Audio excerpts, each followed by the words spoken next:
Hello everyone and once again welcome back. आज की हमारी स्टोरी है द ब्रेव लिटिल टर्टल।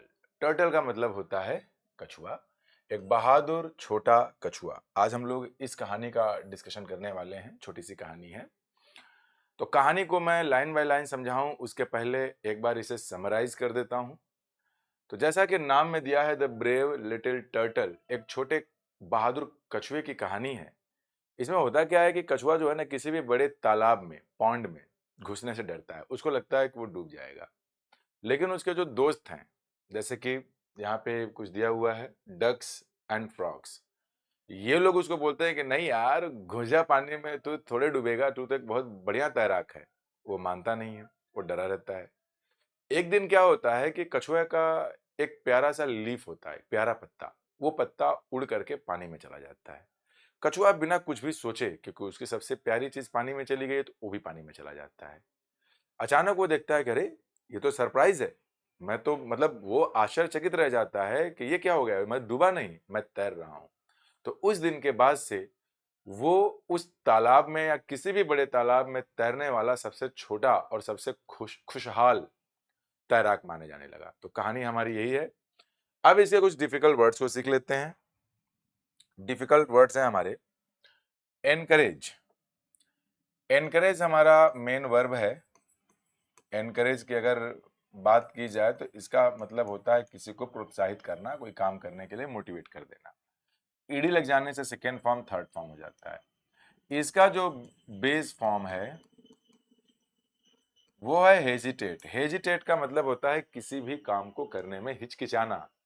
इसका नाउन फॉर्म होता है हेजिटेशन। क्या होता है भाई? हेजिटेशन। हेजिटेशन का मतलब होता है हिचकिचाहट, ये नाउन होता है। सारे वर्ड याद कर लीजिएगा। पैडल, पैडल हो गया आपका हाथ पैर मारना, ये वर्ब है। ये सेकेंड फॉर्म और थर्ड फॉर्म है। क्या दिया है? पानी में चलना या तैरना। हाथ पैर मारना मतलब बेसिकली ये बन गया आपका सरप्राइज। चीयर, चीयर होता है ये वर्ड, इसके पहले भी किसी स्टोरी में आया हुआ है। जैसे स्पोर्ट्स वगैरह में देखते हैं कि धोनी अगर बाउंड्री मार देते हैं तो होता है ना, तालियां मारने लगते हैं लोग, चिल्लाने लगते हैं, हुटिंग करते हैं। दैट इज कॉल्ड चीयर करना, मतलब जय जयकार की या खुश होकर चिल्लाना। क्लियर हो गया डिफिकल्ट वर्ड्स। अब उस स्टोरी को जो कि एक पैराग्राफ के फॉर्म में है, इसको मैं लाइन बाय लाइन समझा रहा हूं, क्योंकि लाइन बाय लाइन देखने में आसान लगता है। तो कितनी भी बड़ी स्टोरी पढ़नी हो, सबसे पहले उसमें पता किया करिए कि सब्जेक्ट क्या है। यहां पे एक वर्ड दिया गया है टू बी, ये है आपका सब्जेक्ट। यहां पर ये दिया गया है द टाइनी टर्टल। टाइनी का मतलब होता है स्मॉल, छोटा। टर्टल मतलब कछुआ। एक बात ध्यान दीजिएगा, जैसे मान लेते हैं कि आपका नाम है राम। राम के बाद मैंने कॉमा लगा दिया और यहां लिख दिया the student of my school. ठीक है, फिर कॉमा लगा दिया। तो ये जो दो कॉमास के बीच में होता है ना, मेन सब्जेक्ट ये नहीं होता है। जो भी मेन सब्जेक्ट होता है वो इन दोनों कॉमास के पहले वाला होता है। ठीक है, बीच में जो बात लिखी जाती है वो इसके बारे में बताने के लिए लिखी जाती है। यानी सेंटेंस में जब हम वर्ब यूज करना चाहते हैं तो वो वर्ब जो यहां लगता है वो एक कॉमा के बीच वाले के हिसाब से नहीं लगता, जो बिल्कुल पहले लिखा गया है उसके हिसाब से लगता है। यानी कि राम के बारे में बात हो रही है, the student of my school, यानी कि ये जो बात है पूरा इसके बारे में है। तो वैसे यहाँ पे भी देखिए देयर आर टू कॉमाज। मैंने बोला टोबी, अब भाई है, दो कॉमा आ गया, यानी कि इसके बारे में बोला गया। टोबी है कौन भाई? वो वही छोटा वाला कछुआ है। अब इस सब्जेक्ट का देखिए वर्ब यहां है, और ये अफ्रेड होता है एडजेक्टिव। इसका मतलब है भयभीत होना। जो टोबी, जो कि एक छोटा कछुआ था, वो हमेशा डरा करता था किस चीज से? तैरने से। कहां पर? In the big pond.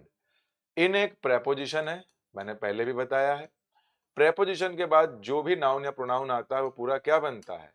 Object बनता है। तो कहां पे तैरने से डरा करता था? बड़े तालाब में तैरने से डरा करता था। अब आइए दूसरे सेंटेंस में।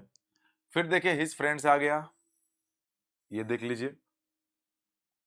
ये जो आया है फिर से दो दो बार कॉमा आया है, तो यानी कि मेन सब्जेक्ट अब ये नहीं है।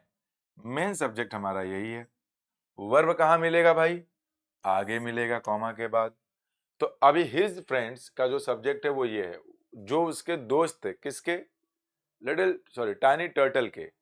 जो दोस्त थे वो उसको मोटिवेट करते थे, उसे कहते थे, किसे, उसे बहुत ज्यादा मोटिवेट करते थे। और उसके दोस्त कौन कौन है? वो डक्स, बत्तख और जो मेंढक थे वो लोग कहा करते थे कि अरे यार कूदो यार, तुम भी क्या माहौल में हो।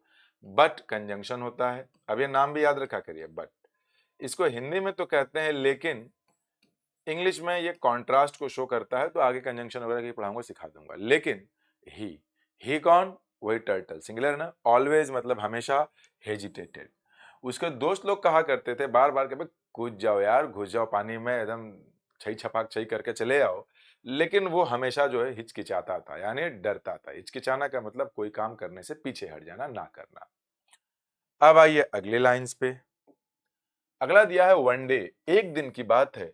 अ स्ट्रॉन्ग विंड, स्ट्रॉन्ग का मतलब ताकतवर, इसका मतलब ये एक एडजेक्टिव है, स्ट्रॉन्ग, ताकतवर। विंड मतलब हवा, बहती हवा। एक तेज हवा, ब्लू आया है, ये ब्लो का फर्स्ट फॉर्म है, ब्लो, ब्लू, सॉरी ब्लू जो है ना, ब्लो का सेकंड फॉर्म वो दिया गया है, ब्लू का फर्स्ट फॉर्म है ये, सेकंड फॉर्म वो खुद था ब्लोन, उड़ा देना, थर्ड फॉर्म है।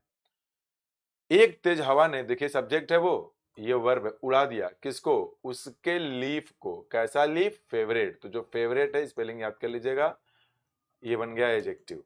लीफ मतलब पत्ता, ये नाउन है। उसके फेवरेट लीफ को उड़ा ले गया। कहां उड़ा के ले गया?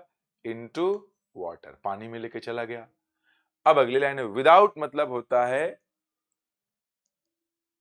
बिना, थिंकिंग, सोचे, बिना कुछ भी सोचे।